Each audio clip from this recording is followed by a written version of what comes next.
Okay, so let's unpack this. Yeah. This really mind-bending what if. Yeah. What if all of Antarctica's ice, the whole sheet, just vanished almost instantly? Wow. Okay. That's big. We're talking a landmass bigger than Europe. Exactly.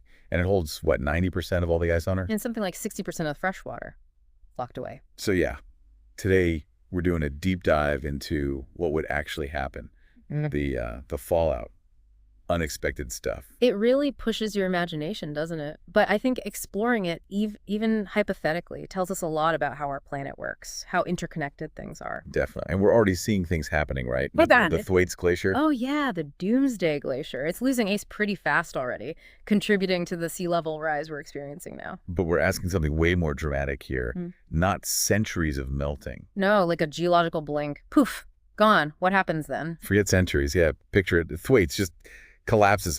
All that ice surges into the ocean, spreads out. Okay, so immediate effect, water level. Instantly, almost. You'd be looking at a global sea level rise of maybe 60 centimeters, roughly 2 feet. Right away, just from that initial pulse. Think about that. Coastal communities everywhere. Flooding, infrastructure, chaos, daily life just massively disrupted. Yeah. Hard to even picture. And what's interesting is the speed makes a difference. The slow melt we see now is one thing. Right. But a sudden collapse like this, the sheer volume so fast, it would just overwhelm everything. But it's not just the flooding, is it? When that ice disappears, it uncovers Yeah. a hidden world. Exactly. Peels back the layers. And some of what's underneath is, well, surprising, maybe concerning. Yeah. Beneath all that ice, it's over 2 kilometers thick on average, right? Yeah, incredibly thick. There are secrets down there. And one really unsettling idea is ancient microbes, viruses, locked away for maybe millions of years. And the key thing there is our immune systems, they've just never encountered these things, no natural defenses. So they could spread. How fast? Potentially incredibly quickly and be really severe. We might need treatments, medical tech, that honestly we might not have ready. It really raises the stakes for being prepared for, new diseases, doesn't it? It does. It's a very sobering thought. But, it also makes you think about the flip side. Medical tech is advancing incredibly fast. True. People are working on really innovative drug delivery systems. Things like gel-based tech. Ah, right. For different ways to get medication into the body. Yeah, maybe ways to get high doses, timed precisely. Stuff that might be needed for fighting off some unknown ancient bug. And those technologies have wider uses too, of course. Oh, absolutely. Not just extreme scenarios. Think about people who struggle swallowing pills or even animal health. It's a huge area. It really is a kind of double-edged sword, isn't it? The threat pushes innovation. Yeah. But like you said, the hidden world under the ice, it's not just potential health threats. No, not at all. As the ice pulls back, you'd see the ocean floor, the underside of those shelves, like never before. And scientists have already found some really weird life down there. Oh, yeah. Those mobile anemones. Right. They're not just stuck to rocks. They actually move around, which is bizarre for an anemone. Totally bizarre. And what they eat is fascinating, too, in that dark, cold place. Limited options, you think. Exactly. They seem to survive on, like, plankton leftovers, stuff carried in by currents, but also ancient organic matter. Like really old stuff, fossilized remains. Yeah, essentially feeding off organisms from a much warmer past. It's like a prehistoric pantry down there. Wow. Okay, but back to the melting. It wouldn't stop with just Thwaites, would it? That first collapse. No, very unlikely. A big collapse like that would destabilize the glaciers next door. You'd probably see a cascade. A domino effect.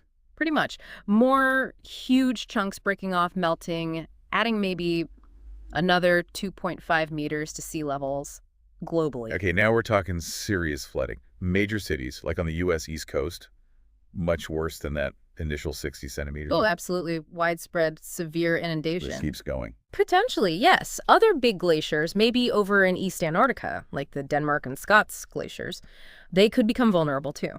Adding how much more? Maybe another 1.5 meters. So you add it all up, you're looking at around 4 meters total rise, maybe more from these initial stages. 4 meters. So iconic landmarks just gone underwater. Think the Jefferson Memorial, Fenway Park in Boston. Yep, and major global ports, cities like Shanghai, Lagos, Mumbai, Jakarta. Catastrophic damage. Much of Boston, New York, Miami.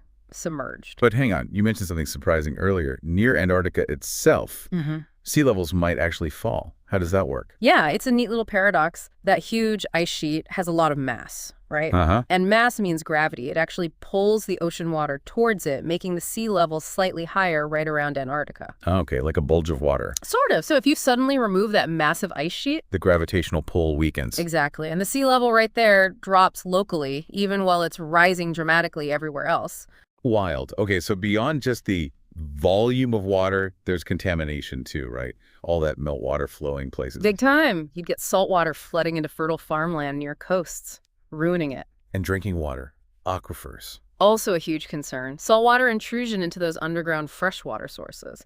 But the contamination risk goes deeper. Literally. What do you mean? Well, the ice itself isn't sterile. It contains bacteria. And some of these Antarctic bacteria have traits we need to worry about. Like antibiotic resistance? Alarmingly, yes. Studies have found bacteria in the ice that are resistant to many of our current antibiotics. And if those genes get out, transfer to bacteria we encounter normally. That's the fear. It could seriously accelerate the whole antibiotic resistance crisis we're already facing, creating more untreatable infections. That sounds bad. Really bad. But wait, earlier you mentioned a double-edged sword with the microbes. Is there any potential upside here with these bacteria?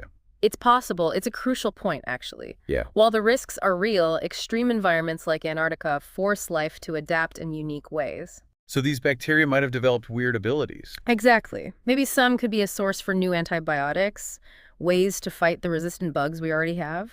Or perhaps they have enzymes useful for cleaning up pollution, toxic waste, maybe even making new biodegradable materials. So potentially solutions hidden alongside the threats. It's certainly something researchers would be looking at very closely. But the melting ice affects more than just biology and coastlines. It hits fundamental planetary systems. Like ocean currents, you mean the big conveyor belt. Thermohaline circulation. Precisely that. The global system that moves heat and nutrients around the planet. How does a flood of fresh water mess that up? Well, that circulation is driven by density differences. Cold, salty water is dense, so it sinks.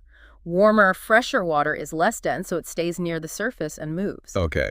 If you dump a massive amount of relatively fresh meltwater onto the ocean surface, especially in key areas. It makes the surface water less salty, less dense. Right, so it doesn't sink as easily. It kind of puts a lid on the sinking process, which can slow down or even alter the entire circulation pattern. And the knock-on effects of that. We know things like the Gulf Stream are super important for climate, right? Especially in Europe. Absolutely vital. Messing with that ocean conveyor belt could have huge impacts on regional climates, affecting temperatures, weather patterns. So could it make things colder somewhere, even as the planet warms overall? It's complex and models show different things, but yes, changes in heat distribution could lead to cooling in some regions, like around the North Atlantic. There's even a theoretical idea that enough iceberg melt, specifically in the North Atlantic, could trigger localized cooling. So not necessarily uniform warming everywhere from this. Weird regional effects. Potentially. But the overall trend is still towards warming. We need to be clear on that. Got it. What about the very bottom of the food chain? Phytoplankton, all that fresh water, maybe nutrients from the ice. Good question. It would likely be mixed.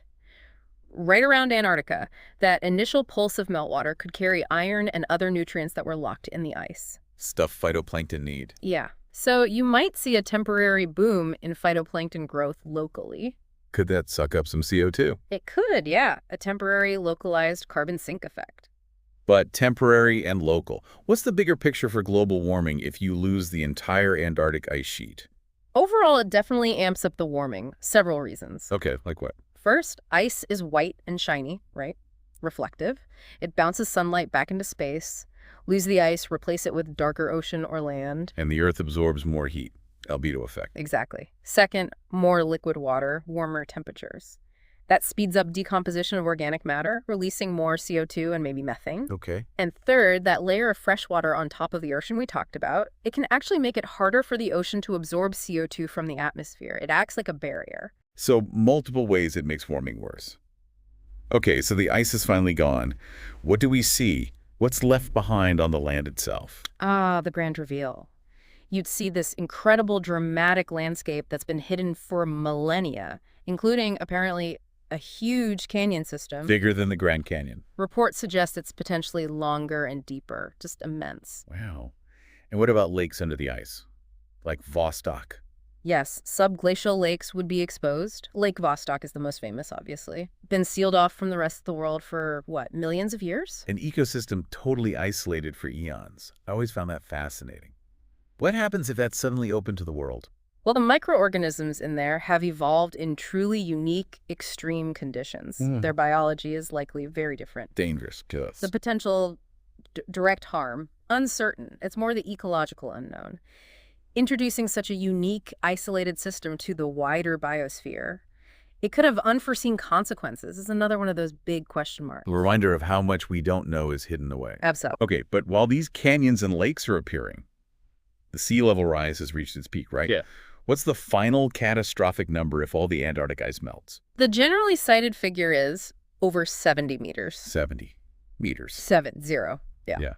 Just Well, let that sink in. 70 meters higher. What does that even mean? it means catastrophe on an unimaginable scale. Think about how many people live near coastlines. It's like 40% of the world's population, isn't it? Right. Relatively close. Something like that. A rise of 70 meters means, well, the drowning of billions, complete submergence of vast coastal areas. Major cities we know today, just gone. London, Tokyo, New York, Shanghai, underwater. The map of the world is fundamentally redrawn. Gone. The displacement, the humanitarian crisis. Almost impossible to comprehend. Inland areas suddenly become the most valuable real estate on Earth. You'd see mass migrations, conflict over resources, habitable land. Low-lying countries, Yeah, but- Bangladesh, Pacific Islands. Effectively wiped off the map, facing near total inundation. It's grim. And it's not just the Antarctic ice sheet causing problems in this scenario, is it?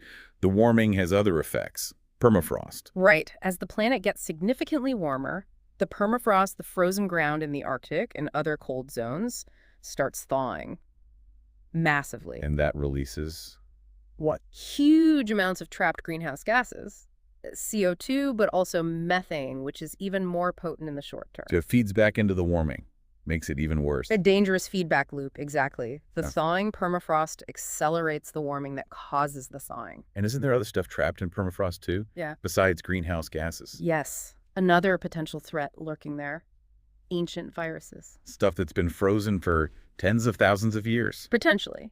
The concern is that as the ground thaws, these long dormant viruses could be reactivated. And again, things our immune systems have never seen. Precisely.